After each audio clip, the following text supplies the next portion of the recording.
네, 안녕하세요. 로열로더 투자전략가 로로쌤입니다. 자, 2020년 1월 13일 월요일 퇴근길 시황 시작하도록 하겠습니다.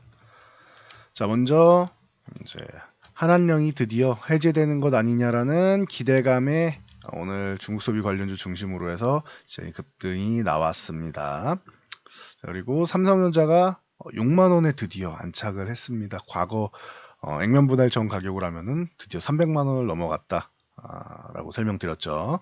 네, 그래서 이 부분에 대해서 오늘 중점적으로 확인해 보도록 하겠습니다. 자, 금요일 다우 지수는 쉬어가는 흐름이었습니다. 뭐 이란과의 뭐 중동 리스크 그리고 이제 사상 최고가를 달성하고 나서 좀 쉬어가는 흐름인 거죠. 그러니까 그렇게 뭐 나쁘게 볼 필요는 없어요. 크게 하락한 것도 아니고 사상 최고가 달성한 다음에 이 부분에서 조금 쉬어가는 흐름이기 때문에 뭐 크게 뭐 우려감을 갖고 날 필요는 없다. 미증시는 계속 좋았다라고 보시면 되고요. 자, 나스닥도 마찬가지입니다. 사상 최고가를 연일 써 나가다가 이날도 사상 최고가 이후에 뭐 약보합권으로 마감을 했습니다. 나스닥이 뭐 세계에서 지금 뭐 제일 강한 증시 중 하나다라고 굉장히 부러운 증시 중 하나다라고 계속 말씀을 드렸죠. 지난주 보면은 이란 뭐 솔레이마니 이제 피살 이후에 3일간의 이제 안식일을 갖고 이제 추모 기간을 갖고 그 다음에 어떻게 보복이 일어날 것인가 했는데 실제로는 이제 뭐 보여주기식 미군 기지 타격 정도만 있었지 크게 뭐 피해는 없었다고 밝혀졌죠. 그러면서 이제 시장이 안도 랠리를 보이고 있다.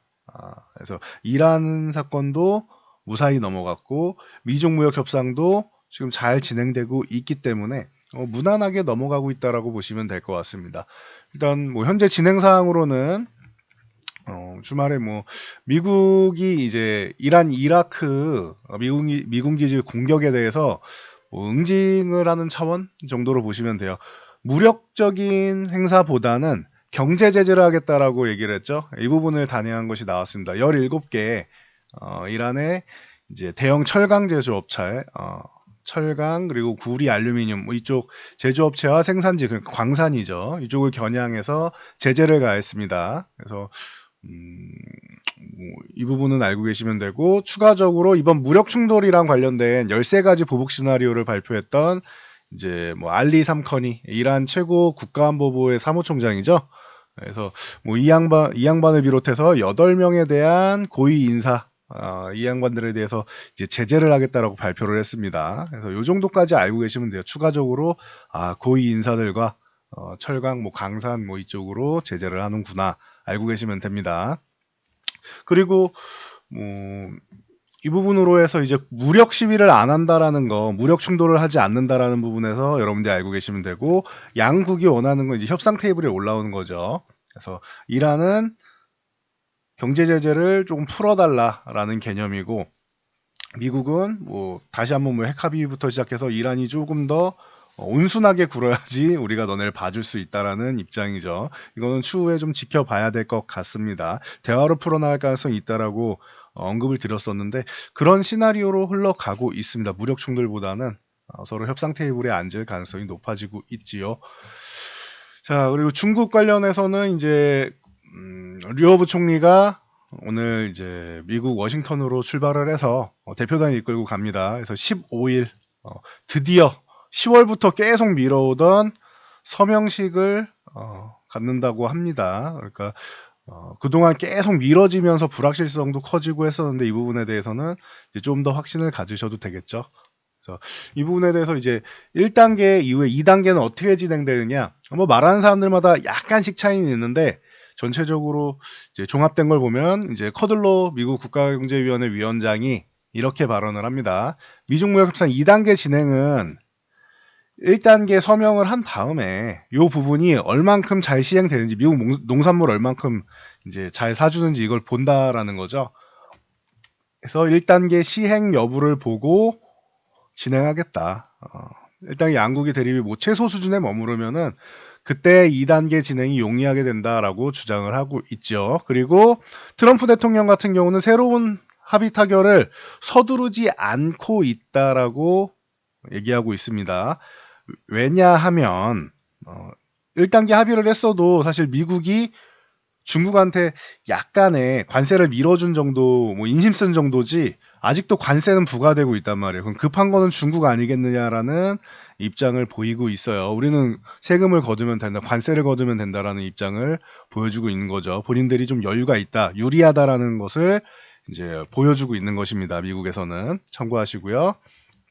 뭐 이 부분에 대해서 알고 계시면 되고, 추가적으로 이제 미국 하원에서 이제 트럼프 탄핵안이 이제 타결돼서 이제 상원으로 넘겨야 되죠. 여러분들도 잊고 계셨을 텐데 하원에서는 당연히 통과된다고 했습니다. 근데 상원은 뭐 보내도 어차피 통과 안 될 테니까 뭐 크게 신경을 안 쓰고 있는 거죠. 우리가 상원으로 이제 이번 주 안에 보낸다고 하니까 뭐 참고로 알고만 계세요. 아, 이런 이슈도 있구나라고 넘어가시면 되고, 그리고 오늘 한안령 쪽으로 해가지고 뭐 소식이 들어온 거는 이제 시진핑 국가주석이 이제 한국을 방한한다라는 게 작년부터 얘기가 있었는데 뭐한 3월쯤에 되지 않겠느냐, 뭐 이런 기대감이 계속 무럭무럭 나오고 있어요. 참고하시고요.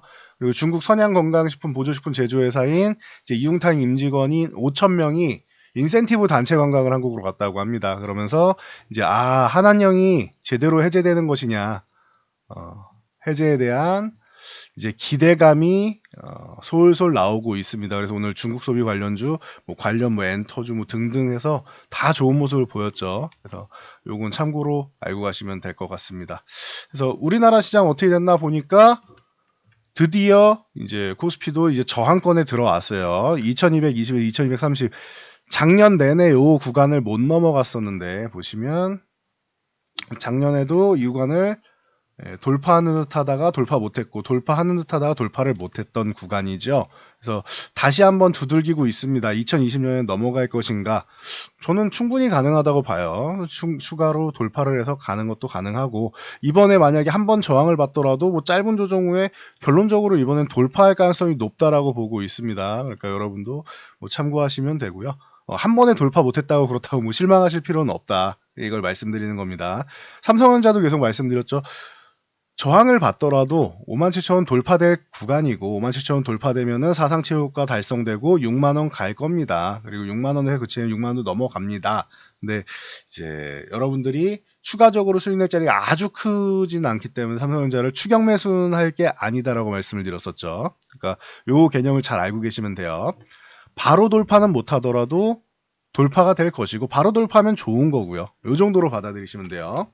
자, 코스닥 같은 경우 저항에 이제 거의 근접했죠. 이제 600포인트 후반 정도 가면 685 위에서 700 사이 정도 되면은 기존의 저항권에 들어오게 된다. 그래서 코스닥도 이제 JP모건 헬스케어를 앞두고 이제 저항권에 진입했다. 여기서 이제 모멘텀을 받아서 한 번에 돌파하면 좋은 것이고, 만약에 돌파 시도가 나온다, 조금 쉬더라도 뭐 21선이랑 61선 이렇게 올라오면서 이격이 있기 때문에 이격을 좁히는 구간 정도로 생각하시면 됩니다. 한 번에 돌파하면 좋은데 그거 아니어도 돌파될 가능성이 높으니 너무 뭐 한 번에 돌파 못했다고 염려하거나 하실 필요는 없다라고 알고 계시면 됩니다. 자, 삼성전자 아까 설명드렸듯이 57,000원 저항받아서 한 번에 돌파 못하더라도 좀 기다리시면 된다. 결국 돌파된다. 그리고 57,000원 넘어가면 사상 최고가 달성하고 6만원 넘어갈 겁니다 라고 말씀드렸는데, 일단 6만원은 찍었어요. 안착되느냐 아니면 좀 쉬었다 가느냐 이 차이인데, 둘 다 상관없습니다. 삼성전자는 지금 갈 길을 가고 있는 거고 여기가 끝이 아니라는 것 정도만 알고 계시면 될 것 같습니다. SK하이닉스도 마찬가지입니다. 단기적으로 뭐 워낙 강해서 이 구간에서 한 번 정도는 이제 비중 축소했다가 추후에 다시 매수해도 된다라고 말씀드렸는데, 일단 10만 원까지는 달성을 했습니다. 10만 원 넘어갈 거라고 뭐 진작 말씀드렸죠. 단위가 바뀔 수 있다라고 말씀드렸었는데 잘 버티셨습니다. 제가 66,000원대부터 해가지고 계속 말씀드렸었는데 잘 끌고 올라오셨어요, 이거는. 그래서 하이닉스 축하드리고요. 자, 그리고 뭐 오늘 같은 경우에는 다른 종목들보다는 이제 중국 소비 관련주를 좀 보는 게 낫겠죠. 뭐 아모레퍼시픽 같은 경우 기존에 많이 설명드렸던 종목이니 보시면 됩니다. 23만원에서 24만원 사이 요 구간에 저항을 받을 수 있는데 저항 구간까지 올라왔습니다. 조금 더 올라올 수 있는데 한 번에 돌파하냐 조금 쉬었다 가느냐, 기존과 똑같죠. 20만원 위쪽 20만 5천원은 돌파하기 어렵습니다라고 말씀드렸고, 만약에 버티실 분들은 20만원 이탈할 때라도 한 번 정도는 정리했다가 18만원에서 매수하세요라고 말씀드렸는데 이때랑 똑같습니다. 만약에 여기를 24만원 한 번에 돌파하면 좋은데 돌파 못한다 그러면은 23만원 이탈할 때라도 한번 정리하시고 그 다음에는 뭐 21만원 전후라던가 이쪽까지 뭐 밀리면은 혹은 21선이라던가 밀리면은 그때 재매수하는 게 낫겠죠. 그리고 여전히 이 의견은 변화 없습니다. 이 아모레퍼시픽 같은 종목들이 올라올 때 정리를 해서 주도주 쪽으로 옮기는 게 더 유리하다라고 보고 있습니다. 그래서 기존에 뭐 IT 쪽에 뭐 많이 말씀을 드렸다면은 바이오도 괜찮고, IT의 파트너는 바이오가 될 가능성이 높다라고 처음부터 말씀을 드렸죠. 바이오가 돼야지 그래야 코스닥이 더 좋아질 수 있다. 여기에 플러스 알파로 뭐 엔터, 뭐 게임 이런 콘텐츠 이쪽까지 합류하게 되면 이런 콘텐츠 계열까지 합류하게 되면은 이게 베스트다라고 말씀을 드렸어요. 그러면은 이제 코스피와 코스닥 모두 안정적으로 지수를 끌고 갈 수 있다. 셋이 이제 엎치락뒤치락 하면서 올라가게 되면은 안정적으로 지수를 끌고 올라간다라고 말씀을 드렸죠. 이런 중국 소비 관련주 같은 경우는 이제 뒤에 받쳐주는 정도로 이제 보고 있다. 이렇게 말씀을 드렸는데 참고 정도 하시면 될 것 같습니다. 오늘 뭐 히어로는 뭐 한국 화장품 이 종목이 되겠죠. 그래서 한국 화장품 같은 경우가 뭐 거의 상한가에 들어갔다가 달성하지 못했는데 이렇게 되면은 다른 화장품주들도 이제 올라왔다가 조금 이렇게 밀리는 종목들이 좀 나왔을 거예요. 그래서 만약에 이 종목이 상한가 갔다가 한 두 번 정도 풀리면은 그냥 매도하는 게 낫다라고 했는데 이렇게 풀렸을 때는 좀 줄이는 게 맞습니다. 적어도 절반이라도 줄이던가 하는 게 맞습니다. 그리고 봄까지 나는 추가적인 상승을 기대하고 시진핑 뭐 정말로 올해는 방한을 할 것 같다. 시진핑이. 그러니까 난 버텨보겠다 하시는 분들도 그러면 조정 구간 잘 버티고 한 차례 더 상승할 때는 정리를 하시는 게 맞습니다. 계속 들고 가기보다는 이렇게 테마성으로 올라온 종목들은 추격 매수는 일단 아니라는 거 다 알고 계시죠? 추격 매수는 절대 하면 안 되고 테마로 올라왔을 때는 테마로 정리하는 게 정답이다. 요 개념만 알고 가시면은 됩니다. 그래서 뭐 자세한 사항들 같은 경우는 중국 소비 관련주는 제가 낮에 영상을 하나 올려드렸으니까 따로 보시면 됩니다. 바로 앞에 영상에 있어요.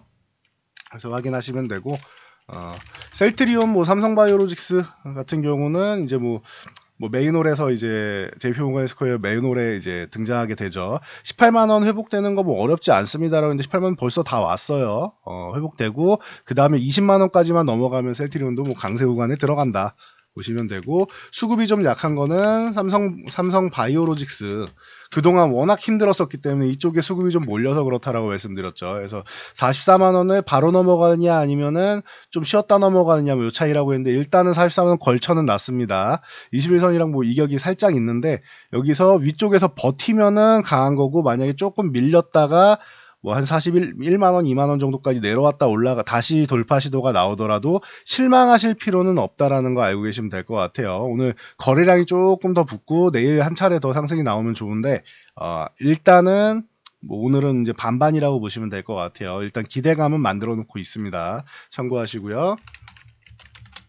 자, HLB 같은 경우 오늘 뭐 소폭 약세가 나왔어요. 장중에는 뭐 플러스 마이너스 왔다 갔다 하면서 이제 변동성을 크게 줄였죠. 그래서 줄이면서 있는데 그래도 뭐 충분히 기대감은 모으고 있습니다. 옆에 쉬어가는 타이밍에 조정 구간에서는 이렇게 거래량이 줄어드는 게 좋은 거예요. 거래량을 줄이면서 쉬어가면서 힘을 모으고 있다라고 보시면 됩니다. 그래서 진작 말씀드렸듯이 22만 5천에서 13만 원 요 구간까지만 넘어가 주면은 안심이 된다. 근데 아직 못 넘어가고 있으니까 10만 원에서 한 12만 5천 원 사이 정도까지는 언제든지 왔다 갔다 할 수 있는 자율등락 구간이다라는 것만 알고 가시면 된다라고 계속 말씀드렸죠. 이 구간에서는 조금 올라가던 조금 내려가던 크게 일희일비하실 필요가 없다라는 개념만 잘 갖고 가시면은 여러분들이 매매하시는데 크게 문제 없을 거라 생각합니다. 자, 오늘은 여기까지 하고 물러가도록 하겠습니다. 여러분들의 구독과 좋아요, 댓글은 영상 제작에 큰 힘이 됩니다. 자, 영상 잘 참고해서 모두 성공 투자하시기 바랍니다.